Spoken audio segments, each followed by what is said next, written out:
Uno de los temas que fascina a la psicología en general y a los seres humanos es el tema de la motivación, la pregunta de por qué las personas hacen las cosas y no solamente porque la hacen una vez, sino porque mantienen una conducta, es justamente los temas de motivación.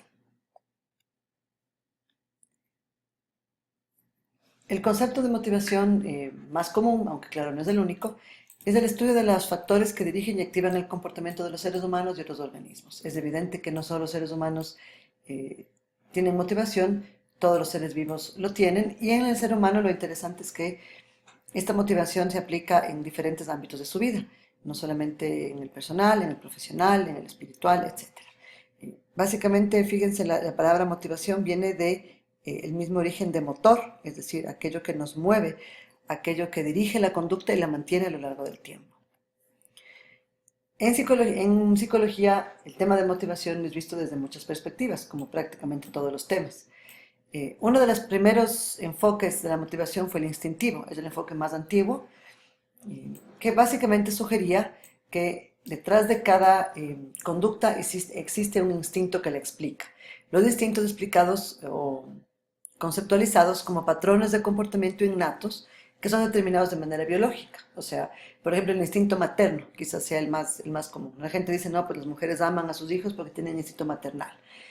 Em, Este modelo de instintos duró poco tiempo y fue además, es el más antiguo, como les comenté, más o menos 1900, ya que la lista de instintos empezó a hacerse bastante larga y a cada conducta había un instinto. Y era una explicación bastante sencilla, bastante pobre. Si una persona ama a sus hijos, tiene instinto materno. Si los odia, tiene instinto de agresión. O sea, todas las conductas se explicaban en sí mismas, lo cual es una no explicación, ¿no?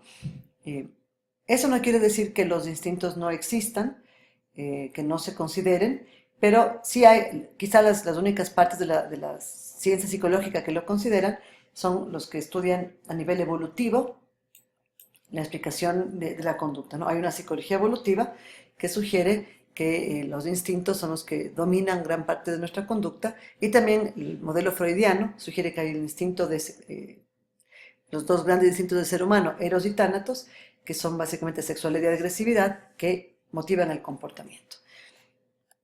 Luego de eso pasamos a un siguiente enfoque, un poco más cerca en tiempo, más o menos mediados de 1940, con Clark Hull, donde se hablaba de la motivación como una reducción de impulsos. O sea, ¿qué es lo que propone un poco esta teoría? Las personas tienen una carencia, ¿sí? Les falta algo, un elemento básico, por ejemplo el agua, y esa carencia le impulsa a la persona a satisfacer esa necesidad. Una persona a la que le falta algo se va a mover para conseguirlo. Esa es la idea básica de esta propuesta. Eh, Ahora, esta propuesta tiene obviamente soporte empírico, o sea, hay evidencia de que las personas cuando tienen una carencia se moverán a satisfacerla, y posiblemente a algunos autores que ya vamos a hablar más adelante les suenen conocidos. Entonces, un impulso está definido como una tensión o excitación motivacional que activa el comportamiento para satisfacer la necesidad, y distingue básicamente dos tipos de impulsos. El impulso primario, que es aquel relacionado con la supervivencia de la especie o del individuo, por ejemplo, hambre, sed, sueño, y los secundarios, que no satisfacen necesidades biológicas obvias, pero puede tener relación con necesidades de logro, académicas y profesionales. Entonces, eh, otra de las, como digo, una de las posibles formas de ver la motivación es las personas se mueven por satisfacer una necesidad. Dentro de esta misma enfoque, tenemos el concepto de homeostasis, que básicamente es la tendencia del cuerpo a mantener un estado interno constante. Es buscar, eh, la, la homeostasis sugiere que mediante circuitos de realimentación el cuerpo vuelve a su funcionamiento corporal óptimo, ¿sí? Si se desvía, por ejemplo, te falta agua en el cuerpo, el cuerpo empieza a avisar, las células se deshidratan y empiezan a avisar que requieren, por esos circuitos de la alimentación, avisan que hay una emergencia y que requieres tomar agua rápidamente. Entonces, el concepto de homeostasis, que es bastante biológico, sustenta la idea de que si careces de algo, tu cuerpo se va a mover para conseguirlo. Hay otra teoría, otra propuesta, que está fundamentada en la activación. En este caso, no estamos buscando explicar la motivación por aquello que nos falta, por una carencia, sino más bien por el deseo de aumentar o mantener un cierto nivel de excitación. Según este enfoque, se requiere un cierto nivel de estimulación y actividad y que el ser humano requiere regularlo, aumentarlo o disminuirlo.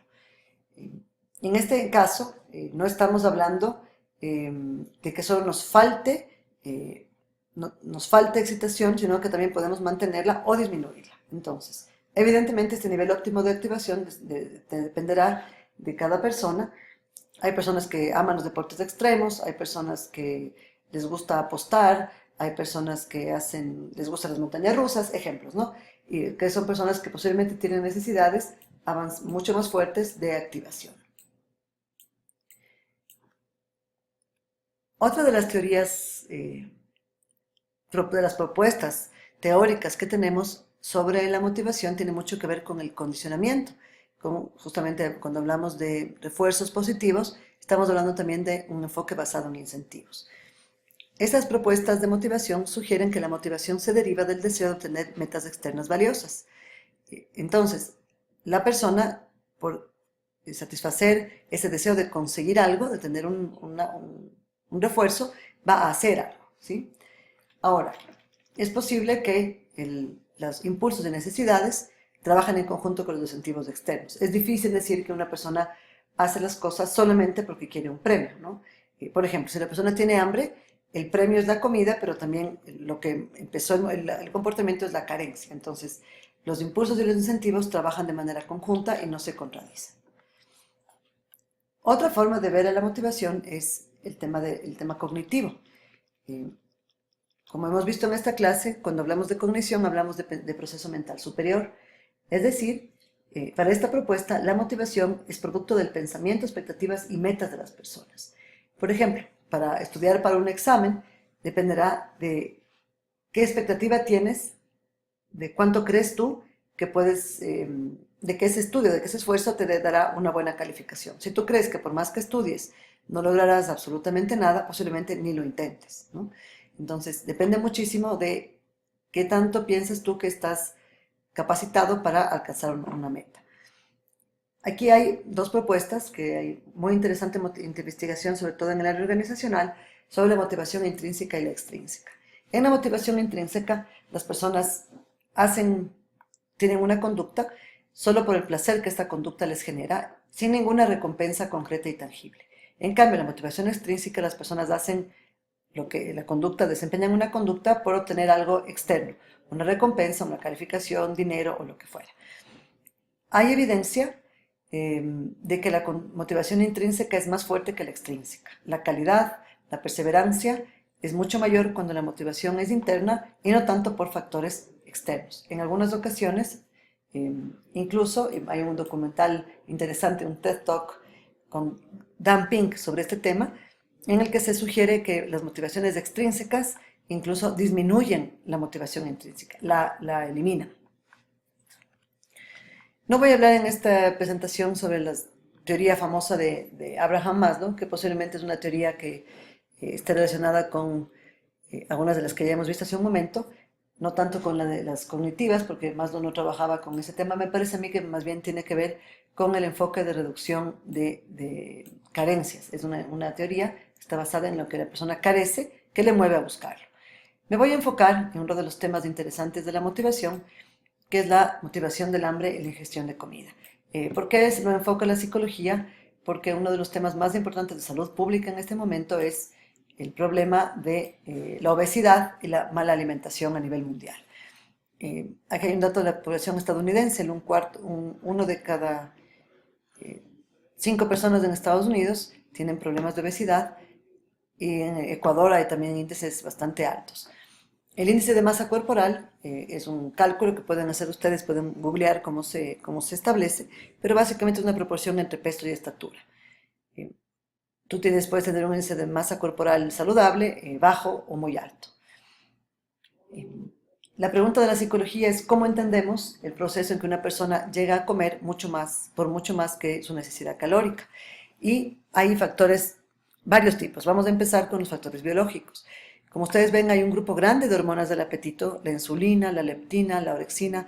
Podemos investigar algo sobre ellas, pero básicamente Sabemos que hay un factor biológico, hay hormonas que pueden decir al aparato digestivo no tengo hambre, o le pueden decir al estómago estoy vacío, come más. Entonces, una de las causas de la regulación del hambre y problemas de obesidad es problemas hormonales. También podría haber una explicación a nivel de hipotálamo, es el que monitorea niveles de glucosa. Cuando tu nivel de glucosa baja, tu cuerpo pide que te alimentes. Entonces, si el hipotálamo monitorea defectuosamente esos niveles de glucosa, posiblemente vas a comer más de lo que deberías. Otro concepto interesante es el punto fijo del peso. El punto fijo del peso es un punto que tu cuerpo regresa fácilmente a pesar de que hagas dieta, ¿no? Es un nivel de peso particular que el cuerpo se esfuerza en mantener. Es más o menos un termostato. El cuerpo como que se ha habituado a un peso y puedes tú bajar de peso por una dieta, por ejemplo, y al poco tiempo volver a este punto fijo de peso. El punto fijo de peso está determinado por factores genéticos. Por ejemplo, hay niveles de metabolismo que son hereditarios. El metabolismo es la tasa con la que el cuerpo convierte el alimento en energía. Entonces, hay personas que tienen una tasa metabólica elevada, comen mucho y no aumentan de peso. En cambio, hay personas con tasas metabólicas bajas pueden comer muchísimo menos y aún así subir de peso. Entonces, esas son algunas de las razones biológicas que influyen en la ingesta de comida. Pero también tenemos factores sociales en el consumo de alimentos. Sabemos que hay reglas sociales, influencias culturales y los hábitos individuales que influyen en todo este proceso, ¿no? Las culturas difieren también de lo que significa la cantidad de alimento que debes tener, las horas en las que te alimentas y el tipo de alimento, por ejemplo, la cantidad de carbohidratos, de proteínas o de grasas. Pero fíjense, un concepto interesante de la psicología es el de condicionamiento operante. Ustedes saben que cuando a una persona le damos una consecuencia positiva, va a repetir la conducta. Si es que una persona ha aprendido a asociar la comida con el consuelo, con la comodidad, con los mimos, cada vez que se sienta mal, posiblemente acudirá a comer para sentir una mayor satisfacción psicológica. Otra de las raíces que se ha investigado en temas de obesidad las personas obesas tienen una sensibilidad excesiva a señales alimentarias externas, están mucho más pendientes del alimento y son poco sensibles de la señal interna del hambre. Tienen puntos fijos de peso elevados, o sea, su cuerpo ya maneja un punto de peso alto y por más que bajen de peso regresa rápidamente. Al parecer también la tasa de aumento de peso durante los primeros meses de vida está relacionada con el peso en la infancia y el peso en la infancia está relacionada con el peso en la edad adulta. Finalmente mencionaremos de manera rápida dos de los trastornos de alimentación más importantes que también están en el DSM, el Manual de Trastornos Psicopatológicos, porque son enfermedades mentales que tienen relación con la ingesta de alimentos. El primero es la anorexia, que se caracteriza por la persona deja de comer y además siente que está, a pesar de tener una apariencia esquelética, está muy flaca, se sigue sintiendo gorda, tiene incluso una percepción equivocada de su figura. Son personas que suelen tener baja autoestima, muy perfeccionistas, que idealizan la delgadez y tienen poco apoyo social para salir de este esquema. Y en la bulimia, en cambio, las personas que tienen bulimia suelen tener grandes ingestas de comida y suelen purgarlas a través de vómito o a través de excesivo ejercicio o de laxantes o de las tres. Estas personas suelen estar menos bajas de peso, no se nota tanto como la anorexia, pero también pueden tener problemas graves. La bulimia también está asociada con el atracón, que es otro de los trastornos de la alimentación, donde la persona come muchísimo y luego purga. ¿Qué se ha encontrado en bulimia? Madres pendientes del peso, muy pendientes de la apariencia de sus hijas. ¿Y por qué se dice hijas? Porque la mayoría en este caso son mujeres. Las familias de bulímicos suelen tener incidencia en obesidad infantil o han experimentado obesidad y tienen baja autoestima. Y las familias anoréxicas suelen ser competitivas, autoexigentes y protectoras. Hemos visto de manera rápida algunos conceptos de motivación y hemos aplicado también la motivación al tema de la ingesta y los problemas de obesidad.